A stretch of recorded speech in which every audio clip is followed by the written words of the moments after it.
La citoyenneté en temps de conflit, témoignage à deux voix. Commençons par la voix syrienne de notre après-midi, Roula Nasrallah, qui est journaliste et réalisatrice de documentaires, qui a commencé à travailler comme journaliste en 2006 pendant l'afflux des réfugiés irakiens en Syrie, qui a collaboré avec des grands médias internationaux comme le New York Times, la BBC, CNN, et on en passe. Elle a également travaillé au Haut Comité aux réfugiés aux Nations Unies et a contribué à différents rapports et documentaires sur les réfugiés irakiens et palestiniens. Et elle a réalisé un documentaire en 2014 sur les jeunes Syriens en exil qui s'intitulait « Looking for Another Home ». Roula Nasrallah, s'il vous plaît.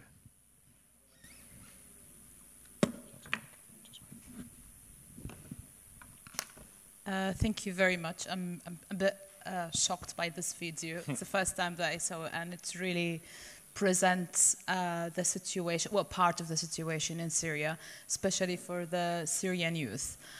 As a journalist, I worked in Syria before the revolution and after the revolution. So I will talk a bit about my experience in journalism and media coverage in Syria before and after the revolution. Before the revolution, I mean, I don't know how much do you know about Syria, but Syria was a very, very close country. Like, for example, if someone wanted to do a project like the Egyptian colleagues about maps, she was saying when she was going to Port Said, the police will tell her, no, in Syria, no, they will take you and torture you, just for that. So this is why there was no chance for many Syrian youth to do any opportunities or any activism. Well, that's what happened, exactly the opposite of after the Syrian uprising. It was just I cannot call it an opportunity, but I would call it was a space and just for everyone to be involved in what's happening. Anyway, so before the uprising, the regime controlled everyone. They controlled media, they controlled everyone's personal life, so there was not really lots of movements. And with the influence of over 2 million Iraqis refugees fleeing Iraq to Syria, there was not many NGOs working with Iraqis refugees, not many supports for them. So while I was covering Iraqis refugees' stories, I felt the need to help a bit. And so a group of friends, we started a home-based school to teach Iraqis refugees English, capoeira, just some little activities because they couldn't enroll in Syrian schools. Of course, we were very much harassed by the Syrian security services, but we managed to do this project. We also were going to the no man's land between Syria and Iraq, Al-10th camp, where there is over 5 million, if I remember the number right, Palestinians, Iraqis refugees were stuck in the no man's land for 5 years. So we could do a little bit of activities. As well as in 2010, there was a huge drought in the north of the country that led to approximately 1 million farmers fled from the north to the south, Damascus and the south, because of the drought. So they were like IDPs. And of course, they didn't get any help from the government or support, even they were denying it. So this is as well some Syrian activists or like just normal people start to go to the camps to teach them. They were present because of that.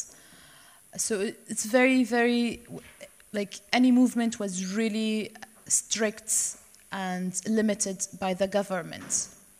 When the uprising came, was completely the opposite of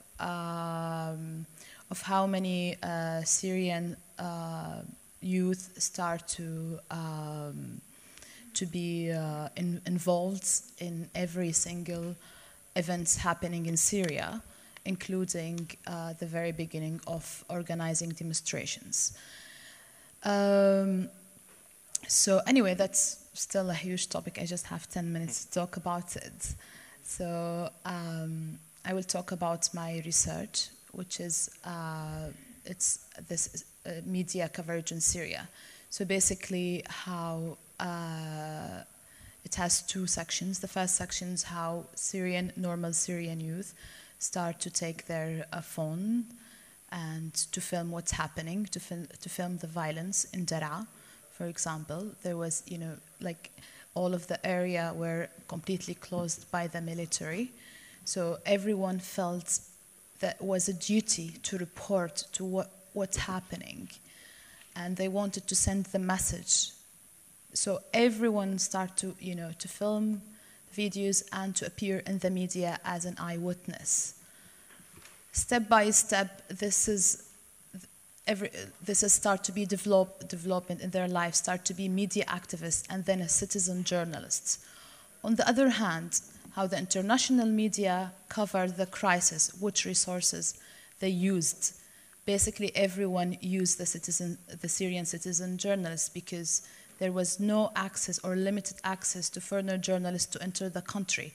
So many of the foreigner journalists were sitting in their hotel rooms in Beirut, Amman, or Turkey, covering the war from there, because it's very dangerous to enter the country. So Syrian citizens played a huge role in covering the crisis, basically using social media, which was banned before 2011. It was open in 2011 because the government thought they could control more the movement. But what happened is that they used it to organize demonstrations or to send the news or to communicate in many ways. So, so there is, as a Syrian observing what's happening in Syria, I mean, especially the youth, there was two options for many Syrians.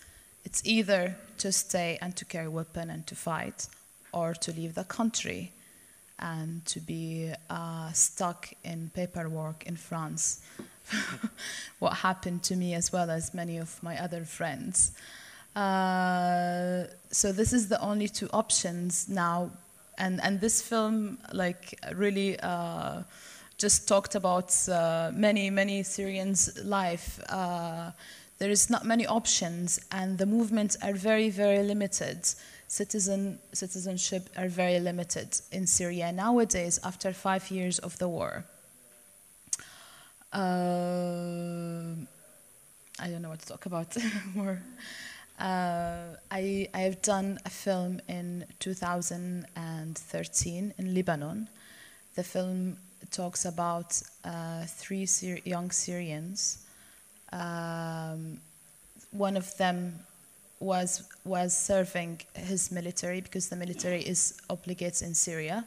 The war happened and he didn't want to be part of it. So he just ran away, and he ran away to Lebanon with no papers, with nothing. So he was just staying there, hiding in my house, basically. And it talks about other young guy. He's a musician. He was serving his military service as well. But then he went and he defected and he went to fight with the FSA. A few months later, he discovered that it's not what he wants. He doesn't want an Islamic government. He wants freedom as everyone. So he left them and he ran away to Lebanon. So he was wanted from two sides as well, not just one side. And about Syrian painter, she just finished her university, and she couldn't live in Damascus, so she fled to Damascus, to Beirut. However, after a year living in Beirut, three of them, they start to think what we're going to do in Beirut.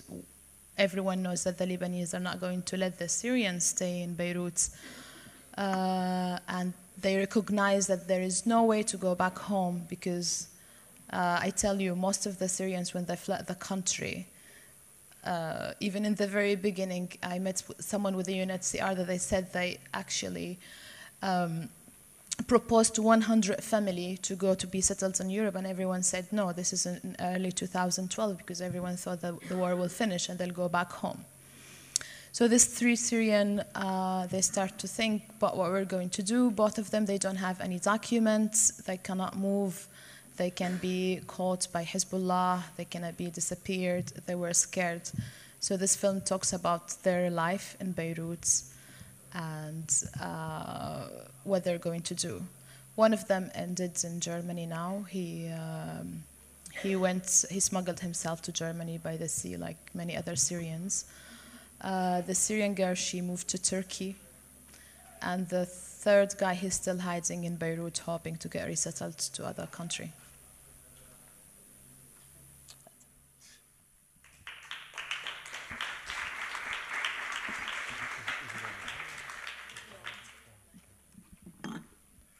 Merci Roula Nasrallah pour ce témoignage point de vue de la Syrie.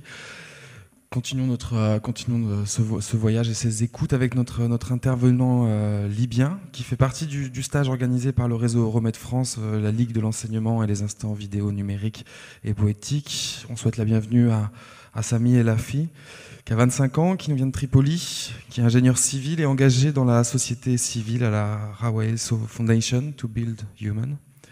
Il s'est porté volontaire pour intervenir et nous raconter un peu ce que ça évoque pour lui, ce thème, la citoyenneté en temps de conflit, et peut-être et sans doute même que pendant son intervention, certains de ses 8 autres camarades interviendront pour peut-être éclairer, prendre un petit peu de côté tout ça.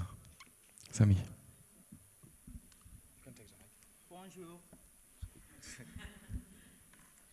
Bonjour, je m'appelle Sami, je suis de la Libye. I will speak by English, but I just say hello by French. Okay. My name is Sami Ellali. It's a pleasure to be here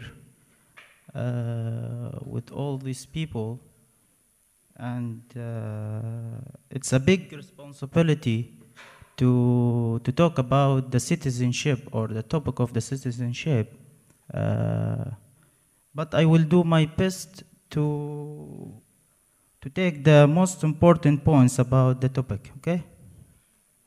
First of all, I want to present the definition of the citizenship is the right for the Libyans that will give them by constitution or minimum divided law. And secondly, I will take the types of the citizenship because the citizenship is different between in Libya and the other world, also Europe. So we have maybe 3 or 4 most important difference about the citizenship in Libya. Number 1, Libya is by nature a multicultural country because of its location on the map. As a meeting point for many nations. And it is a gateway linking Europe with Africa and Middle East with North Africa, okay? Historically, Libya was a trading center. It had a slave market that imported and exported slaves from and many parts of the world. After setting the global law to end slavery, these slaves were set free and many of them choose to stay in Libya. Today they became a naturalist of Libya. This created the multicultural society of Libya today. Also, in Libya, we have an obstacle with a woman who married with other nationalities, because these nationalities for her children. That's why the organization now requested from the government and this decision makers to give this right for these women. This is maybe the most important points about the citizenship in Libya. And also I want to talk about some of difficulties as a Libyan people we have in the country. Like, you know, after the revolution, there's something happened a lot. Like the embassies, they go out from the country. So this is a problem for us to get a visa. For example, to me, to come here, I go to Tunis to get the visa. And also we have a problem to exchange the Libyan currency.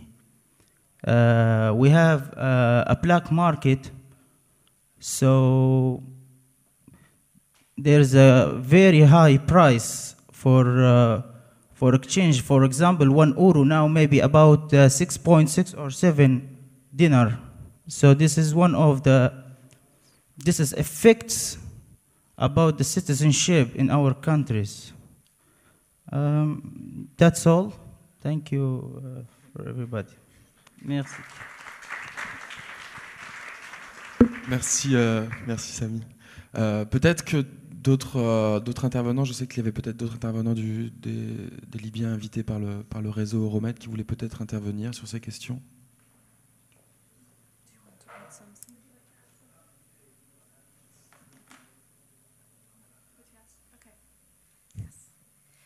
Hi again. Well, based on my speciality to do with the history of societies or social history, I just want to add to what my colleague has mentioned. Maybe something that is special about Libya, or what it adds to our understanding of the term citizenship, or the notion of citizenship, is Libya's history. As Sami has mentioned, it has always been a multicultural, heterogeneous society, as in it's a meeting point of many nationalities, all grouped, who met in Libya, and they became one society, they became one nation, regardless of the borders. Even within Libya, inside Libya, it's almost like a mosaic. It is a mosaic of different cultures. During our trip here, I had the privilege to interact with fellow Libyans who I knew very little about. Our cultures are slightly different. I come from Tripoli, and the history of Tripoli is slightly different to the history of Sabha, down south, and which is also slightly different to the history of Benghazi in the east. For example, I'll just mention one short example, I will not take so long. In the south, the structure of their society is based on tribes. In Tripoli, we do not have any tribes. We only have families, and who all came together within the old city, within the wall of the old city, who lived very close together. But in the south, because it's a desert, it's a vast land. So every tribe were collected together in one area, and they had a slightly different approach to the idea of citizenship, which is very different to how the world now defines what citizenship is. Maybe one of our colleagues from Sabha would like to expand on that, but maybe, you know, the idea of citizenship might have more than one definition. This might be a very interesting opportunity to begin to see the idea in a different way through maybe our experience, Syria's experience, and other people that we're privileged to meet now, today. Thank you.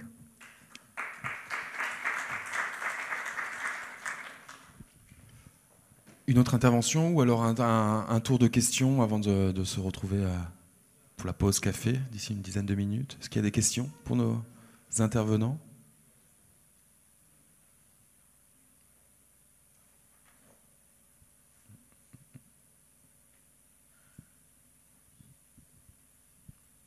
Non ?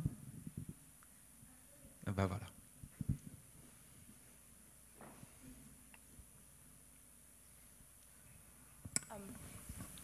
just on the very last point that was made, I just wanted to ask if we have time, if you could expand on the tribal versus family idea, because I have myself know that difference very well, because half of my family is family and the other side is tribal.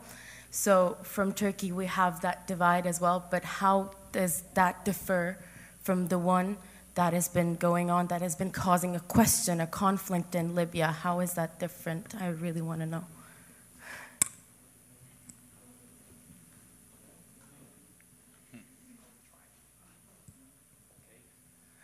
Nasılsın güzel kız? Türkçe konuşabiliyorum yavaş. Actually, I say hi for her in Turkish language, so I can speak Turkish a little bit. So, yeah.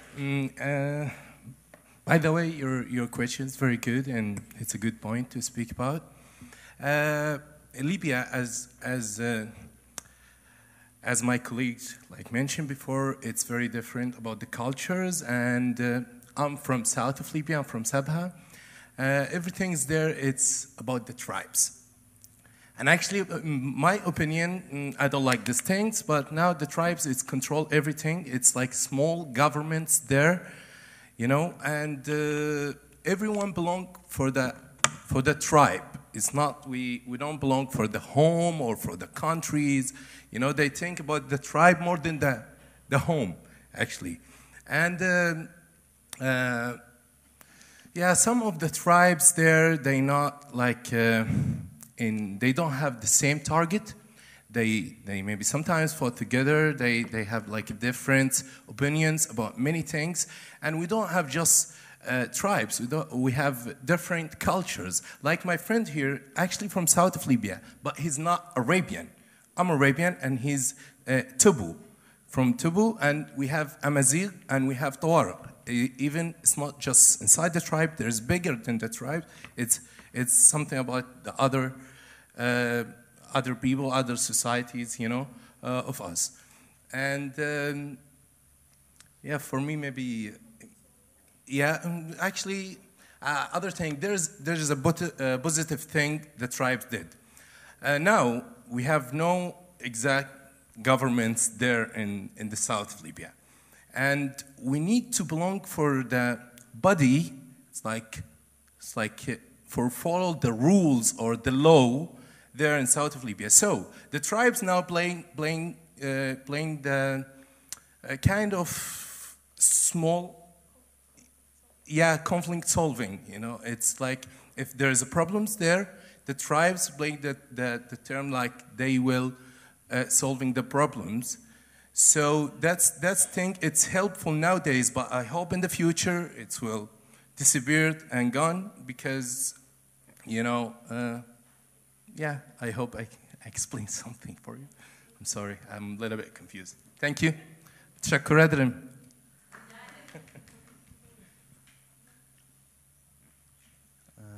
Thank you, Mohammed. I need to edit more a little bit about tribes. What I would like to share here is when we say citizenship in tribes, sometimes, you know, the people in one tribe, they are coming from different countries, like what's happening in south part in Libya now. Like my tribes now, sharing between 3 countries. Like he said just now, Tubu, Amazigh, Tuareg. I'm from Tubu, so we are sharing in 3 countries. I got a relationship with the Niger and Chad. So based on relationship is not based on documentary. When we relate it to the documentary, I am a Libyan citizenship. That's the difference between. Thank you. Nermin, juste derrière toi. I have a question that is basically for the 2 Libyans who spoke at the very beginning. I find it very interesting that you're speaking of different notions of citizenship. And I'm also a bit hesitant when we favor like a certain modern definition of citizenship over a tribal one, because I don't know, I come from Egypt, we're all citizens in a very normalized sense. Unless it's in the west or the south, but from Cairo, it's Cairenes. But do you find it problematic favoring the European or the modernized notion of citizenship over the tribal one? In other words, do you think that a new definition of citizenship is required for people from this background, from this context? My short answer is yes, I do think, because we're being an understanding and laws is being imported to all around the world, and this is the effect of globalization. This is what it does, regardless of the histories, the identities, the social needs of the specific countries that we're talking about. For example, if we were going to create and be creative with the notion of citizenship or nationhood to the situation of Libya, then it does require a very specific approach to the topic, because even though we do have a border, like my colleague mentioned, Mohammed, within the society, if you go in Libya and talk to the people there and live among the societies, you really forget about the borders. There's no idea of citizenship, because it's not about citizenship, it's about communities that are living together. For me, he's a fellow Libyan. We have the same problems, we share the same problems, we have slightly different histories, we have slightly different cultures, but we feel that kind of the sense of belonging. Whereas it's slightly different for Muhammad. He might have a broader sense of belonging. For me, it's slightly different in Tripoli, because my belonging can reach up to Turkey and Greece and further down the Middle East. So, of course, that's going way, way back to the roots, which maybe we all share the same roots. But yes, the short answer is I really do think that there is more than one perspective to the idea of citizenship other than what is globally now recognized. Thank you. Alors on a une question ici, je crois, une derrière et deux derrière là-bas. I have a very short question for Roula, but I think open question and hard to answer, but still I want to ask you. You said that for Syrian youth there were two choices, either taking the arms or just living, fleeing, and today ending up in Europe or elsewhere. And I wanted to ask you now, if the regime manages to take back most of the territory, as we are seeing today in Aleppo, what do you think the choices for the Syrian youth will be? Either for those who fled the country, for those who are carrying arms today, and for those who are still in the country? I think that the situation changing in Syria every month. It changed from the very, very first month to the 6 months, and then, started in Daraa for 6 months. It was really peaceful, and then changed to Homs, and then, it's like there is no you can't just map Syria and you say this is a freed area, this is a regime area for the last 5 months, except Aleppo since 2014. I would say that there would be a remarkable number of people would go back to Syria, despite if the regime is still in control or not. Because many Syrians, even I heard it the other day, some people, it's not regretted it, but it's they feel that there is some regret, actually, especially from people who lost their families. They regret, why did we go to the uprising? We went there, to have freedom, not for my son to be killed or my brother to be killed. And the situation, the Syrians refugees in Europe, they're not really doing well. As I see from myself and many of my friends, and even in Greece, when I went there, like really the majority were saying, we just want this war to finish. Everyone is so tired. Everyone wanted to go back. And I have to add a very, very important point that many people forget to talk about it. It's the detainees. There is a remarkable number that no one knows the number of detainees still. And like yesterday, I was with my friend that she doesn't know any news about her brother for the last 3 years. And, you know, of course she wished to go back to find out if he's alive, if he's dead. And I'm sure that many people want to do the same. I would say a huge number will go back.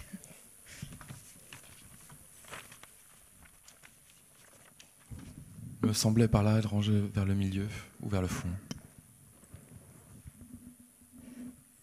In relation with the question of the tribes, the notion of citizenship, I have in Spain we have is a radical difference between the Libyan context and the Spanish one, but I think that the notion of citizenship, for example, in the French genealogy, is linked with the French Revolution and a conception of the nation as a unity. Each is French who speaks in French, but if we understand the notion of citizen like maybe like an empty signifier, like something that we can a word that we can adapt it to each context. For example, in Spain, we confront a situation where we have a plurinational country with different nations, different people that have different feelings and think that they have their own nation. So we started to work the notion of plurinationalism. Spain is a plurinational country. That way, we started to use the idea of citizen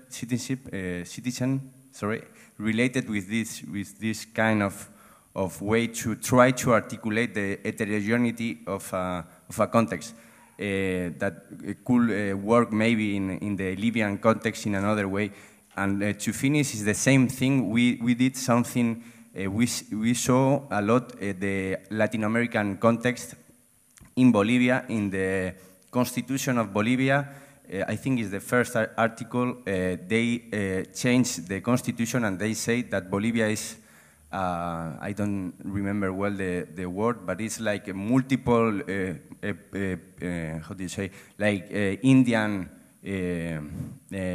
pueblos, peuples, différents peuples indiens. So they did like a constitution that understand that there is an heterogeneity in their country.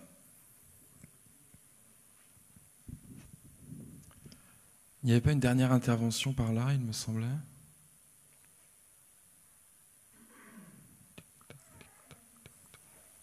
Ici. I had a question for Roula. Unfortunately, I haven't seen the documentary that you made yet, but I was wondering about the three people that you worked with. I have two questions. First, how do they deal with the daily life concretely where they don't have papers? How do they manage to find the financial means to sustain them? And this morning, Laura was talking about how some Syrian youth who were engaged in some sort of humanitarian activities in Syria before they had to leave still pursued this activity from their exile. So how do the young people you worked with relate to Syria now? Do they want to come back someday? Do they still follow what's happening? Do they still have a position from what's happening, or they just want to leave and run away? Leave Syria? Leave, I mean, leave like reach somewhere where they would be safe and they would work. Right. Well, sorry. My two characters, the two guys, they didn't have any papers. They were just hiding in houses, in my house and other friends' house. They were not sometimes being able to go to buy grocery. I had to film part of the film in my terrace, you know, just to see something of Beirut with them.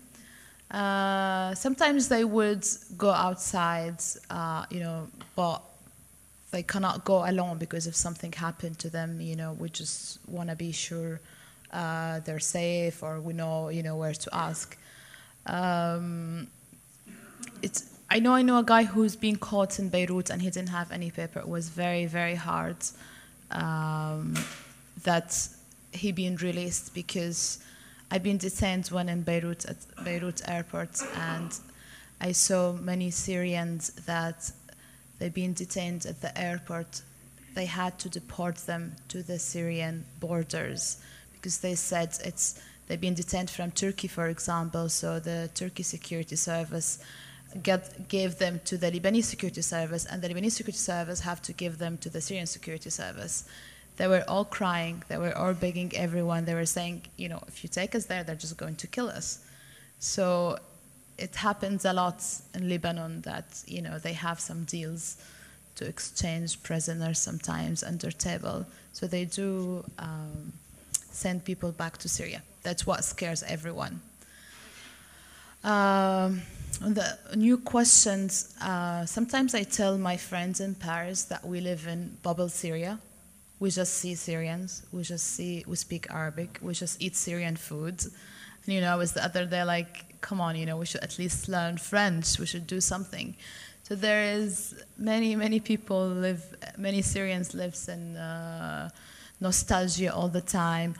Like, for example, everything, if you're walking in the street, oh, that looks like Damascus, oh, that doesn't look like Damascus. Many Syrians are like this. Une dernière intervention avant le café, ou alors on en discute tous ensemble avec le café? Je crois que c'est bon, du coup. Ouais. Merci à vous, merci à tous les deux. Merci Roula, merci Sami.